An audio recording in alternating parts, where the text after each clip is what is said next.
انسان کے دنیا میں قدم رکھنے سے بہت پہلے اس دنیا پر جنات کی حکومت تھی۔ وہ اس دنیا میں اللہ کے خلیفہ تھے۔ ان کی خلقت آگ سے ہوئی مگر وہ آگ نہیں تھے، بالکل ایسے ہی جیسے انسان کی خلقت مٹی سے ہوئی مگر وہ مٹی نہیں ہے۔ انسان کی طرح ان کو بھی یہ اختیار دیا گیا کہ صحیح اور غلط کا تعین کر سکیں۔ جنات کی اکثریت نے بغاوت کی اور ظلم و جور کا راستہ اپنایا۔ دنیا میں ہر طرف قتل و غارت پھیل گئی۔ ان میں ایک جن بالکل منفرد تھا۔ اس کے زہد کی وجہ سے اس کو ملائکہ کے درمیان جگہ دی گئی۔ یہ ابلیس تھا۔ پھر جب زمین پر صورتحال بہت ہیبت ناک ہو گئی تو اللہ نے جنات کو تباہ کرنے کے لیے فرشتے بھیجے۔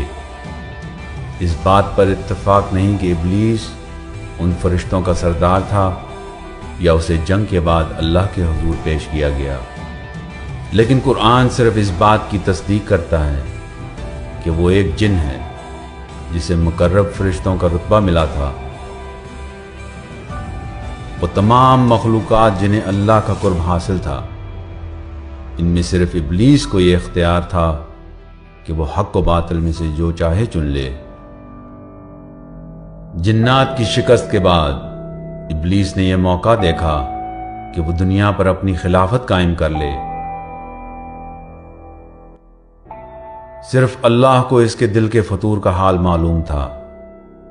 اللہ کے قانون کے مطابق سزا سوچ پر نہیں، عمل پر ہے، بس اس کا امتحان میں ڈالا جانا ناگزیر قرار پایا۔ امتحان نامتوقع طور پہ آیا۔ اللہ نے کچھ مٹی سے آدم کو خلق کیا اور یہ اعلان کیا کہ انسان دنیا میں اس کا خلیفہ ہوگا۔ فرشتوں کی سمجھ سے باہر تھا کہ اللہ ایک نیا خلیفہ کیوں کر بنانا چاہتا ہے، جبکہ پرانے کو ایک عظیم جنگ کے بعد ہٹایا تھا۔ اللہ نے فرشتوں سے کہا، جو میں جانتا ہوں تم نہیں جانتے۔ کیا اس کا مطلب یہ تھا کہ اللہ کو ابلیس کی نیت معلوم ہے، یا کہ آدم کی اولاد میں ان کو پیدا ہونا تھا جو اس زمین پر خلافت کے حقدار ہیں؟ شاید دونوں ہی باتیں تھیں۔ اللہ نے ابلیس اور فرشتوں کو آدم کے سامنے جھکنے کا کہا۔ سارے فرشتے حکم بجا لائے، مگر ابلیس نے یہ کہتے ہوئے حکم عدولی کی کہ میں تو اس سے افضل ہوں، تو نے مجھے آگ سے پیدا کیا اور اس کو مٹی سے۔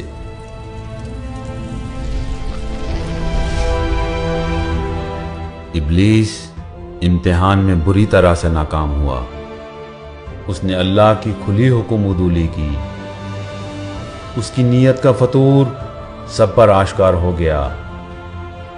کچھ بعید نہیں کہ اسے فوراً واصل جہنم کر دیا جاتا۔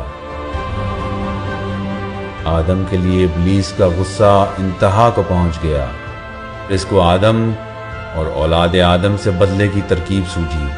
ابلیس نے اللہ سے روز قیامت تک کی مہلت مانگ لی تاکہ انسان کو بھی امتحان میں ڈالا جا سکے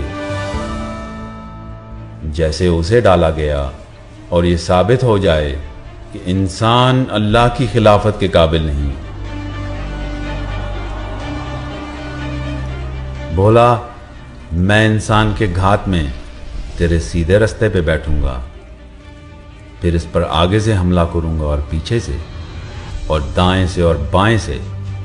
اے اللہ، تو انہیں ممنون اور شاکر نہیں پائے گا۔ اللہ نے اسے مہلت دی مگر قیامت تک نہیں، بلکہ ایک معین وقت تک۔ اتنا لمبا عرصہ کہ حضرت انسان کا امتحان لیا جا سکے۔ اللہ نے ابلیس کو نکال باہر کیا ان الفاظ کے ساتھ: نکل جا کہ تو ذلیل و مردود ہے، جو بھی تیرا اتباع کرے گا میں تم سب سے جہنم کو بھر دوں گا۔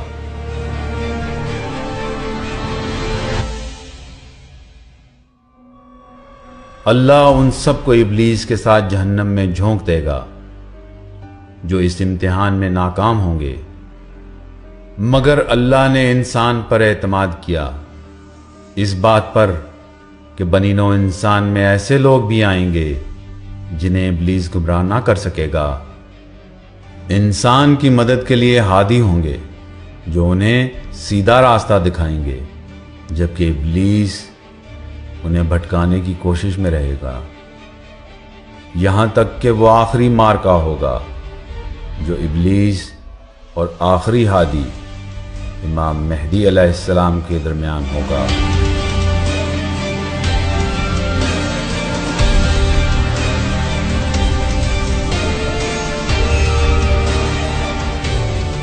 امام مہدی کوئی پیشن گوئی نہیں، ایک وعدہ ہے جس کے پورا ہونے کا وقت آ گیا ہے۔ اس دستاویزی فلم کا موضوع منفرد ہے۔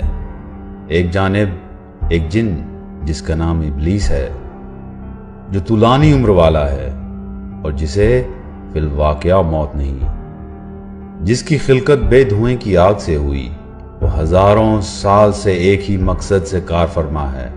اس کا ایندھن خود پسندی اور بنی نوع انسان سے نفرت و حقارت اور بدلے کی آگ ہے۔ دوسری جانب اللہ کی طرف سے مقرر کردہ ایک کامل انسان ہے جو ہماری رہنمائی اور مدد کے لیے